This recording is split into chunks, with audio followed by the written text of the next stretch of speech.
Hello, I'm Allison Seymour. Welcome to the Color of STEM. You know STEM, the acronym for a group of academic and career fields: science, technology, engineering, and math. In our increasingly complex world, success isn't only what you know, but what you do with what you know, particularly for people of color. And that is where STEM fields come in, helping to find solutions to problems and challenges in the 21st century and beyond, including our communities and the global marketplace. There is a push to get more students involved in the STEM arenas. And here at the Color of STEM, we introduce you to the wide world of STEM. This week, our featured guest is Topper Carew, a graduate of Howard University, who is currently a research scholar at MIT's Media Lab, where he is collaborating with a number of HBCUs like North Carolina Central, Spelman, and Morehouse to support their STEM initiatives. Stay with us and catch our continuing series featuring Dr. Chris Emden, Associate Professor at Teachers College, Columbia University, and the author of Urban Science Education for the Hip Hop Generation. So every force has the opposite force, and every action has an equal plus opposite reaction. The sum of all objects at rest is zero, unless that object is no longer relaxing. I mean in motion, that's changing location. Till it hits traction, a coefficient of friction. Then it all comes to a full stop. There went new laws over hip hop. That and more when the Color of STEM returns. The Color of STEM is powered by the U.S. Department of Energy, the Emerging Technology Consortium, and the ARL Network. The Color of STEM is more than television. It's a movement. They say the path chosen today prepares leaders for tomorrow. So I chose academics, excellence, and a diverse culture. My choice was clear.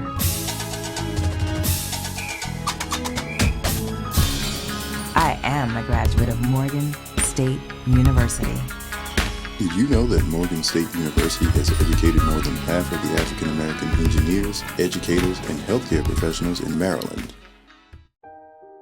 I believe as a society we get what we celebrate.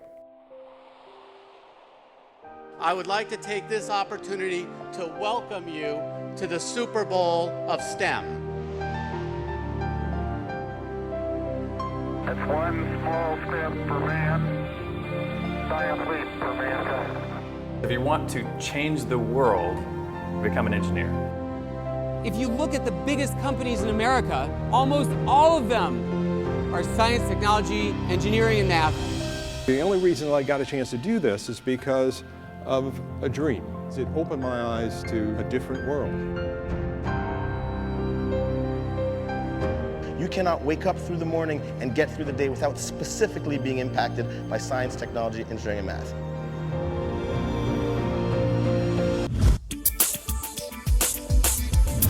Welcome back to the Color of STEM. Topper Carew, whose name might sound familiar to you. He's a man of many talents. He was the creator and producer of the television series Martin. He won more than 40 film and TV awards, including 4 NAACP Image Awards and a People's Choice Award. But right now, he's repping HBCUs in the world of STEM and opening that world to young STEM stars. Topper Carew, an MIT research scholar and founder of the Innovations Media Labs, where he collaborates with a number of HBCUs across the country. Many may know him as the award-winning Hollywood producer and creator of the television series Martin. He returns to his STEM roots and talks about the technology production issue in America and the importance of African American intellectual capital that could answer the call. There's a major productivity problem in this country. The technology industry has been highly reliant on foreign intellectual capital. China and India are building technology empires, and they're calling their people home. So there's going to be a major intellectual drain, runoff, man. African American intellectual capital. It's going to become very, very important to the future productivity and competitiveness of this country. And so one of the reasons I wanted to join the Media Lab with the HBCUs is because we have a tremendous amount of knowledge here that's very forward-thinking, and we decided we should share that with some of the HBCUs in the interest of making them more competitive and causing a revitalization of that invention and innovation space. Forget the fact that, there is this racial divide. It's not just a racial divide, it is a technology divide that's about to occur. And those companies need to reach where they can, man, to get great workers. And you know how the HBCUs are, man. 17% of the black doctors come from that 100 schools. 26% of the women in STEM come from Spelman College. We see those stars, we know those stars. We've been touched and we've embraced those Morehouse and those Howard and those Spelman and Hampton, Morgan, go on. So it would be a wise decision and on the part of those big tech companies to recognize that not only do they have a need, but this is a fairly rambunctious and tenacious and audacious, population that is going to hit some home runs. One of those home runs was hit by the 2014 mega deal done by famed rapper Dr. Dre, aka Andre Young, when Apple bought Dre's and Jimmy Iovine's Beats Music for a cool $3 billion.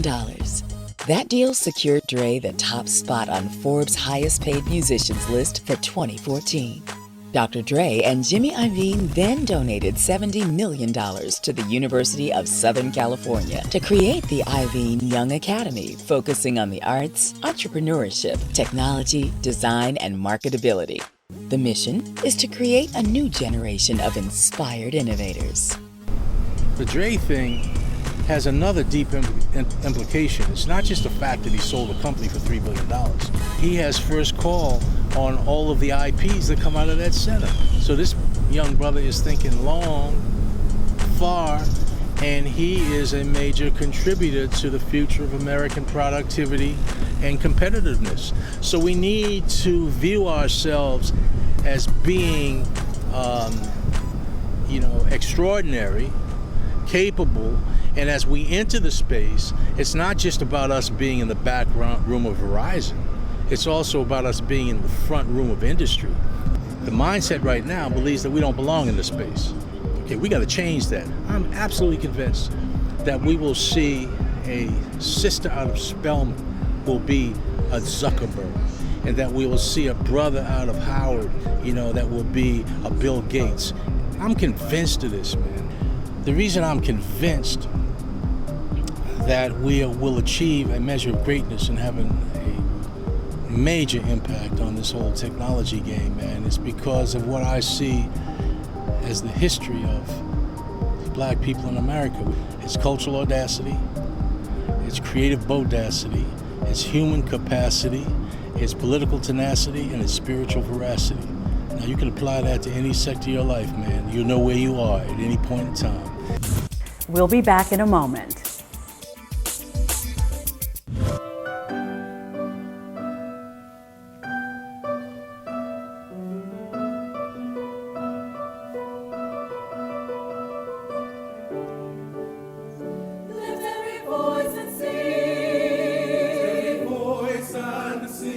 Florida Memorial University's mission is to train global citizens through lifelong learning opportunities. Florida Memorial in itself is a gem. I think that we've come on through a path of struggle, and that's something that we pride ourselves on. I think the motto that we live by, which is leadership, character, and service, is one thing that I'm going to take with me throughout my matriculation of the rest of my life. One thing I'll never forget that I've learned here is to persevere and to be diligent about what I've set my mind out to do. We are proud of our long tradition and look forward to a future filled with promise for our students, our staff, our faculty, and our alums.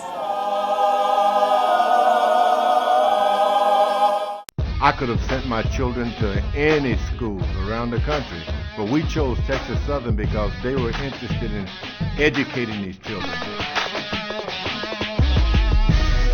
Any field that you leave Texas Southern with a degree in that you decide to pursue, you're not there because, it's sympathetic. You're there because you're one of the best.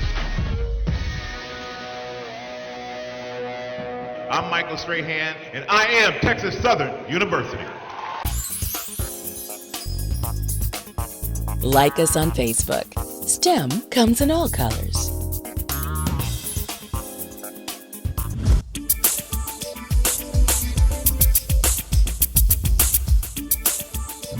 Welcome back. Here's more from the Color of STEM.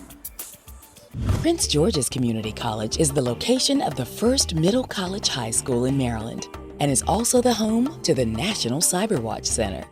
The STEM division is headed up by Dean Christine Barrow, and she talks about why the push and the national emphasis on STEM. As a nation, we have declined in our STEM prominence. So a lot of the innovators are coming from other countries. And so what we want to be able to do is to build that groundswell of innovators in this country. And in order to do that, we need an emphasis on STEM. So we've made great strides in minorities in STEM in particular. Are we where we need to be? Absolutely not. There's so much room for improvement where we're talking about minorities in STEM disciplines in particular. A big part of that is a lot of baby boomers are retiring now. And so we need the STEM professionals to replace them.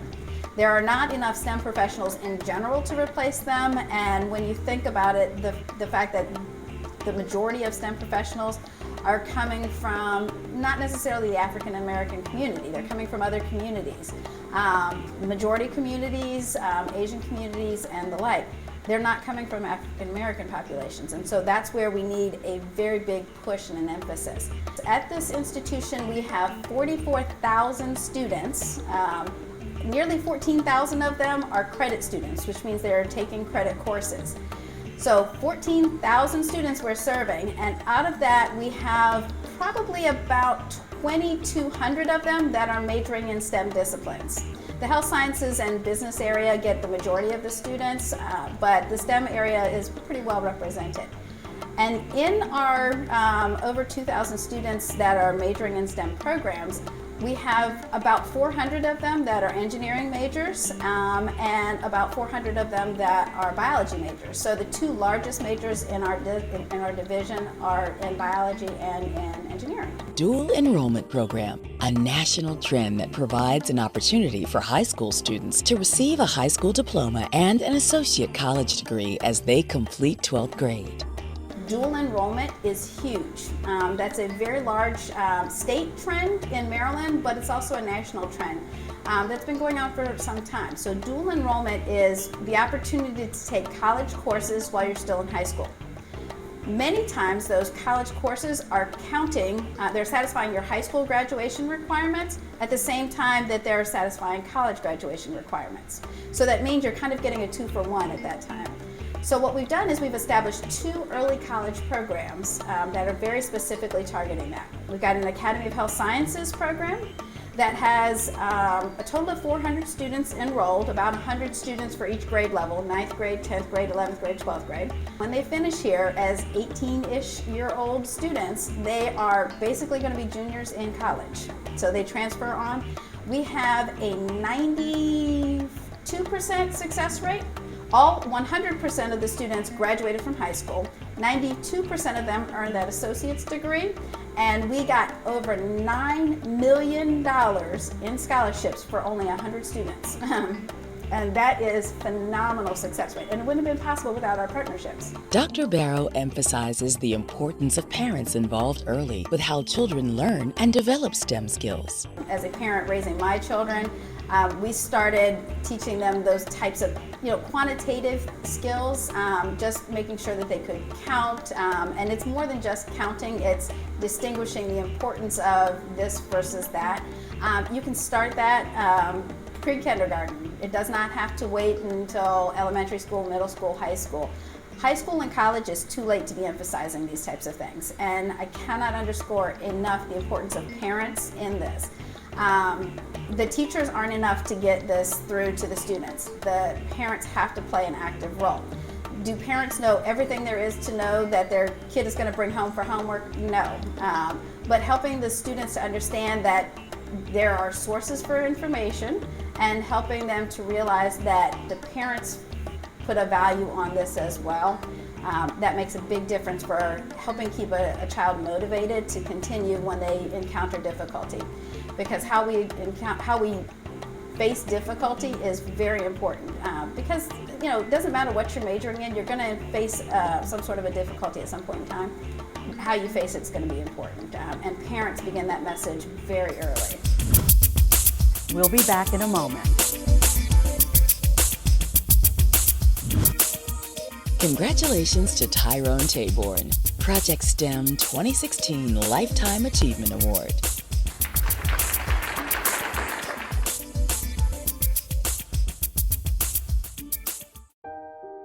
I believe as a society we get what we celebrate. I would like to take this opportunity to welcome you to the Super Bowl of STEM. It's one small step for man, giant leap for mankind. If you want to change the world, become an engineer. If you look at the biggest companies in America, almost all of them are science, technology, engineering, and math. The only reason I got a chance to do this is because of a dream. It opened my eyes to a different world. You cannot wake up through the morning and get through the day without specifically being impacted by science, technology, engineering, and math.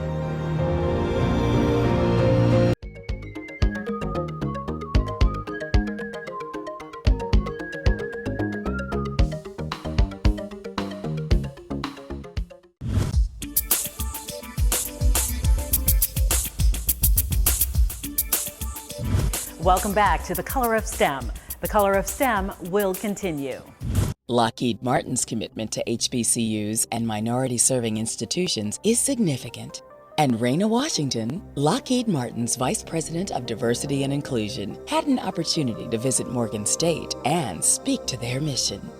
I have had the pleasure of working for Lockheed Martin for 21 years. I started with the company in systems engineering as an engineer on the shop floor, and worked my way through a variety of experiences with the company, and now I lead our diversity and inclusion initiatives across the entire corporation. I'm very excited about the work that Lockheed Martin is doing with our HBCUs. It is extremely important that Lockheed Martin is investing in our youth. Not just K through 12, but also when we think about what's happening at our higher education institutions. And so Lockheed Martin has made a strong commitment to 3 pillars in working with our HBCUs. The first one is branding, so ensuring that we are connecting with the deans of the universities, that we're working directly with the organizations, student-run organizations, to help them understand what we are, who we are, and what we do. The second pillar is around engagement. And so we've developed executive sponsors for each of the HBCUs that we partner with. And so part of that role is to come out, evaluate what's happening at the HBCUs, participate, spend time with the deans, spend time with the students, really to see where our investment's going. And then the last of that is recruiting. It's extremely important that we're working with the universities to ensure that students, when they graduate, they have opportunities at companies like Lockheed Martin. And that's very important to us. And so with those three prongs of our strategy, we really believe that we're going to be able to partner effectively with the HBCUs. And then at the end of the day, we're going to be able to bring on talent that's going to shake the world. While on campus, the Lockheed Martin team had a chance to engage students and conference with Morgan State's leadership. We had a great opportunity to really engage with the president of the university, President Wilson. Had an opportunity to really talk about why our partnership is very important, not just to the university, but also to Lockheed Martin. And so we had an opportunity to really talk about, what's important when we think about the demographics of the country. Where are we going? What does this look like? And how can Lockheed Martin engage? And then we had a check ceremony where we made a nice contribution to the university, and really and truly that contribution goes to really supporting introducing women and girls to engineering, ensuring that freshmen and sophomore have scholarships to help them become part of this university. We can actually see the fruits of our labor, and so that was a great opportunity to really engage. We ended the day with an opportunity to really talk with students students that have benefited from Lockheed Martin's engagement, whether it be through the funding that we've provided, whether it's through the recruiting efforts, getting internships with Lockheed Martin, and really just getting an opportunity to hear from them directly. The thank you to companies like Lockheed Martin for their support. We don't necessarily see this engineering role model in the community. We see, you know, football players and we see the basketball players, and those are great roles too, but I want to see the scientists. I want to see those that, you know, made a difference and created a patent, you know, that our students can really see the possibility. I understand the importance of not only developing the talent, but retaining talent. And I understand what it takes to be a successful engineer in a company. Lockheed Martin believes in STEM talent, and we believe in giving back, and that's very important. Lockheed Martin understands that mentoring is extremely valuable, and role models are also critical. It's exciting when you come back and you talk with students and you really kind of share, you know, here's what an engineer can do for Lockheed Martin, here's what you can do for Lockheed Martin. Very, very impactful. We'll be back in a moment.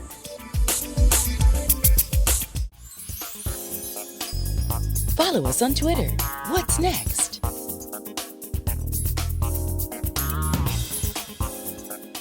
The hopes and dreams of America's college students are dying. The Thurgood Marshall College Fund supports the 47 public, historically black colleges and universities. 80% of all students attending an HBCU are doing so on public HBCU campuses. With your help, TMCF can continue to be the lifeline of nearly 300,000 diverse students. Visit our website today to make a donation to help these very deserving students. The Thurgood Marshall College Fund, where education pays off.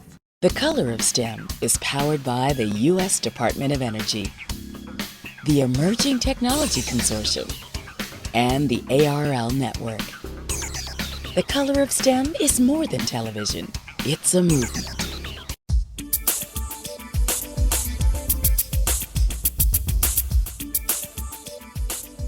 Here we go. Dr. Emden has found that classrooms with the most success in engaging students in STEM have moved beyond teaching straight science, technology, engineering, and mathematics, and taken a more interdisciplinary approach. Dr. Emden is keeping it real and dropping science. Meet Dr. Christopher Emden, the Associate Director of the Institute for Urban Science Education at Teachers College, Columbia University. He also is an alumni fellow at the Hutchins Center at Harvard University and currently serves as Minorities and Energy Ambassador for the U.S. Department of Energy and the STEAM Ambassador for the Department of State. My whole motivation has been the fact that folks or young people who are from the hip-hop generation are oftentimes perceived by society as being least able to do well in the tougher subjects. You know, so STEM is for the best and the brightest, and kids from the hood, especially if you're into hip-hop, you're anti-academic, you're not interested in academics, etc. And from the vantage point of a person who's been a scientist, you know, sort of worked with the etiology of schizophrenia, mesenchymal stem cell research, and did all that work before I got into education, and being from the hood, I was able to identify young people who are from these communities who have the potential to do well. I mean, if I had the potential to do well in the sciences, I knew young people who were more brilliant than me. Who were in those communities doing that work. And so I just started identifying the fact that brilliance knows no boundaries and brilliance goes beyond what we see as brilliant. And I wanted to show the world that young people, especially those who were engaged in hip hop, had the sort of academic wherewithal to be able to engage in these disciplines, and that was the motivation from the beginning.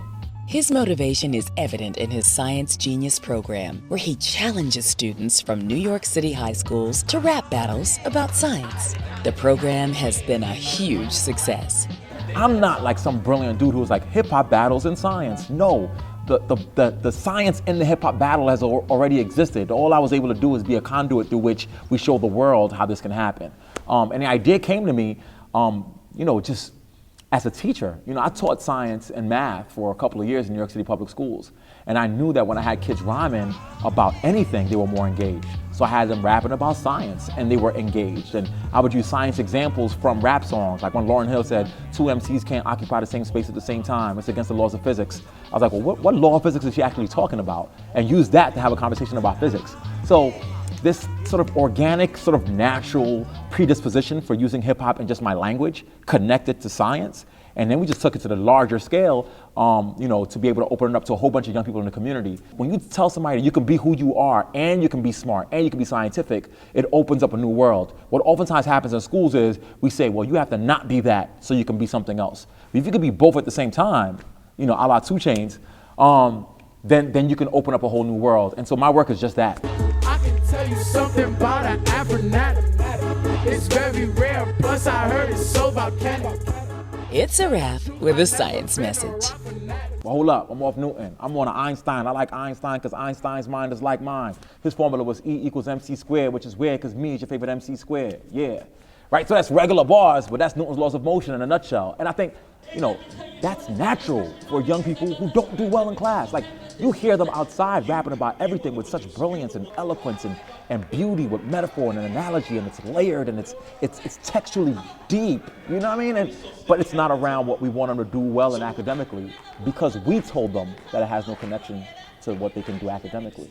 And when we reintroduce them to the fact that they are brilliant on their own terms, with their own forms of expression, that being hip-hop is being scientific, they own that, they believe that. Half the issues we have at STEM with people of color is not about the intellectual ability, it's about the belief, it's about the sense of self. So if we could knock those things out in one shot, like it's relevant and it's who I am, it connects to me historically, emotionally, spiritually, then the world is opened up. And so that's what my work is. My work is, not to be like, to oversay it or overstate it, but my work is to knock down the doors, to let young people in, especially the young people that have been told their whole lives in school that they're worthless, because they have worth, they have value, and they can showcase their brilliance in these disciplines that we say is only for the best and brightest.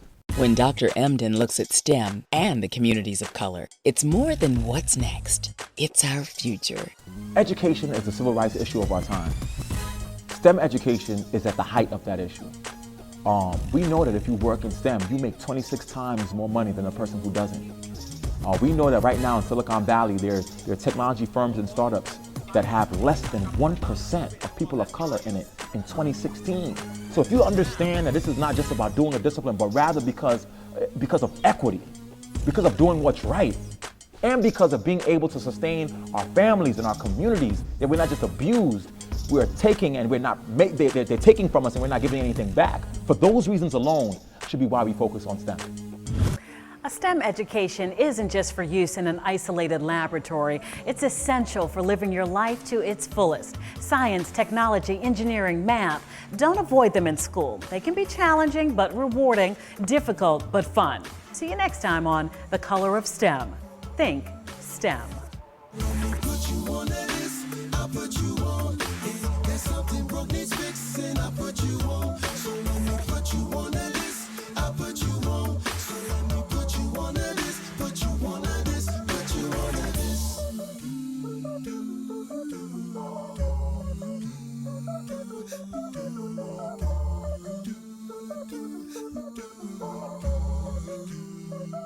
For more information on The Color of STEM, go to our website, www.thecolorofstem.com.